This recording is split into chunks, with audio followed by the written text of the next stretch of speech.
marka waxaan doonayaa inaan wax yar ka idhaahdo hadalladii Suldaan Xasan uu halkan ka lahaa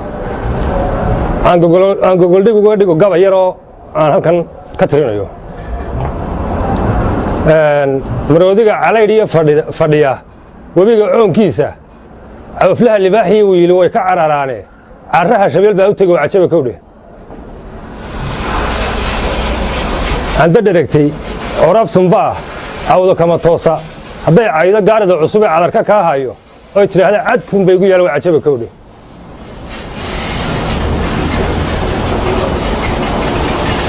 adiga iyo buur madowba waxaad tihiin cirirka waaweyne hadba beesha caanaha dhantay baa caabuq gelisaane anna caafimaad baan sidaa waan cashariyaaye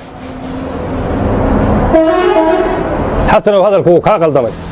waanu kaa qooyey wuu kaa qandoodaa sidii qodadka waaweyne qorkaa laga idleeyaa intuu kuu qarsoon yahaye qorshahaba adaan eegi baad qolo ku waabtaaye qiimiga afkaagii ka madhay qaanna kugu reebi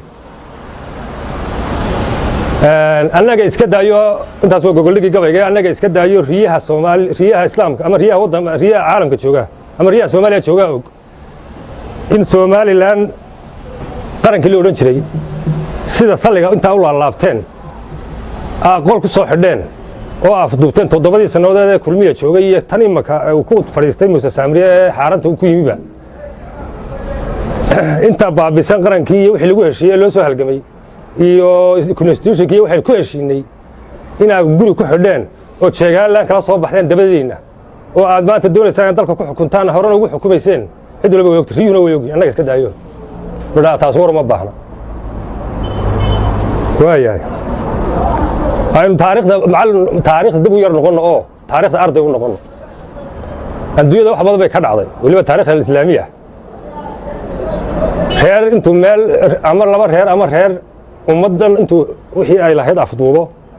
yiraahdo inagu aynu madax ka noqono oo aynu madaxweyne ka noqono oo aynu wasiir gaashaandhe ka noqono oo aynu jaran ka noqono oo aynu cashuur ururiye ka noqono oo aynu khayraadkeedina qaadano maslaxadeedina qaadano taariikhda way ku badan tahay dawlad umawiya hadii laga soo bilaabo dawladii umawiyiinta dawlad cabbaasiya dawlad ayuubiya dawlad qawarzimiya dawlad muwaxidiin iyo imka boqorada carabeed taqaaniin hadii caadiga u jira sida Sacuudi Arabiya kan abdabay iyo ummadda dhan ee ay ku nool Arabiyan Arab reer yaro 600 imka dhowr kun oo qof baa xukuma reer Sacuudiyada waa taariikh iska cad oo ay taariikha ay markay arday u noqono ay cid waliba hore isugu dayday laakiin ilaahay hadda cid ku guuleysatay oo arinta ku najaxday lama hayo hadalladii Suldaan Xasan waxa ka soo qaadan karaa muuse dadkii aynu berigi dagaalamayay madaxweyne u yahay suldaanku waxa weeyaan suldaan been baa sheegaysaa nin weyn looga wacan laakiin waa khaldantay annaga madax nooma annaga haddana nahay dadka liyaado garxajis annaga madaxweyne nooma aha muuse hartina madaxweyne ma aha samaroona madaxweyne ma aha gabooyana madaxweyne ma aha soo waxaad garatay ma aha ciddii kale ee ka tirsaneed garaantana madaxweyne ma aha Muuse Saamri waad khaldantay aad madaxweyne ku yahay umalayn maayo intaad adiga iyo labadiina reer sheegaanta la baxay xagbadda galay ilaa iyo milboorame ilaa iyo mingarowe intaad qabsato inaad cashuurta ka ururin doonto ilama aha aniga suurana geli mayso hadday kuu suuro gelaysana cidna waxba amaahinin baan ku odhan lahaa cidna waxba amaahinin sheegaan waad ku celcelisay sheegaan horta sheegaanta yaa lagu hanjabayaa ee waa wax ka qaadaysaa ilaa adinka hadalkaas wuxuu ahaa meesha shirkaa iyo hadalkaas wuxuu ahaa mid hanjabaada wuxuu ahaa mid tiiqtiiqsiya wuxuu ahaa mid kibira wuxuu ahaa mid foolxumaa cidda looga hanjabayo ma la garanayaa annagu waxaanu nahay ciddii aad sheegaanta ka samaysatay ee 8 reer xisaaqay reer doodkaas sheegaysay bay isugu tagteen ee wadada ka saaray baanu nahay adigoo sheegaan iyo walba ah adigoo samada wax nin Soomaaliyeed samada ka dhul jiifay aniga ugu horeeyay ogtiin dayarad ka afduuba wallahi inaan dayaradaha diqa ku fuli jirtay bad nin intuu istaago Afrikaan wax ka afduuban aniga ugu horeeyay markabkii ugu horeeyay kooxda loo jeedo badan ka qabta dhul laba ka tagay iyo badna waan gaaray maanta ninka waxaan jibaysaa waa ninka horta waxaan kaloo aan maqlaay isagoo hanjabaya oo ku hanjabaya Puntland iyo horta dagaal Puntland iyo Somaliland u dhaxeeya ma jiro dagaalka imika dagaalka waxa weeyaan dagaalka laga ka dhaxeeyo uu leeyahay Suldaan Xasan ka hadlayo ee uu ka hadlayo Booba Yuusuf Ducaali oo ina ka hadlayeen nimanka leeyahay sheegantan dalka afduubay ya anagu haddaan nahay beeshan ka soo jeedo dhinac kama nihin dhexna kama nihin dhanna kama nihin gelna mayno dhiig islaamna daadin mayno oo dooni mayno haddii aan dhiig islaam daadinayna ka sheegantan daadin lahayn xaq nagu ayna daadino laakiin ilaahay barka baqayna cidna oran mayno hala dilo anagu ciddii dagaalka ku lug leeyahay gelaysana waxaan oran lahayn war dhiig Soomaali maanta la daadiyaa ma banaana waajibna maaha Soomaali cadow maaha dib uga noqdo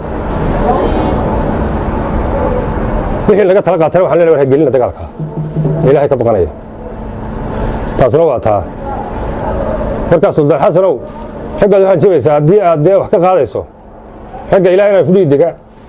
ee Soomaaliya dega meesha lagu yiraahdo kilka Soomaaliya dega ee 10 kilomitir ee badda iyo xeebta bale haddii aad wax ka jabayso wax ku qabsanayso adiga yalla waaye iyagana waxa uu sheegaynaa war anagu dhan kama nihin kuma jiro ee waxa soo weeraraya waa labada reer iska celiya saasan oran lahaa anigu hadalkii uu iga batay madhaado qudaydu waxna ma soo diyaarsan anigu dadkan soo qoraal buu akhriyay qoraal ma akhriyo ya waxaan dadku u sheegi lahaa inuu wixii loo jeedo Somaliland ee aan ku soo taabnay ee qaranka ahaa in cidda burburisay iyo cidda diiday ee sheegan ka dooratay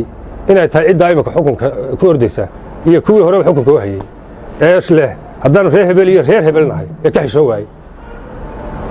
odaygu midhaw qafiifo xanuun baa hayee in la xidhaabo u baahnaa damooshi siday ka noqotay nimankii dee isku reerka ahaayeen اللهم صل على محمد انت waxaan ku darayaa abeesa laga sheegay ilaahay markaan eebba jaleecana awlaadsan sidahdaa markaan aadmiga eegana aar gudaan sidahdaa war ilaahay bar ka baqanaynaa haddii aad joogsan weydaan xishoon dalka qarankan iyo wax la wada lahaashaha ayaanu tixgelinayaa haddii aad joogsan weydaan oo sheegaanta iyo dadka joojin weydaan iyo waxa tiif waliba la taagan tihiin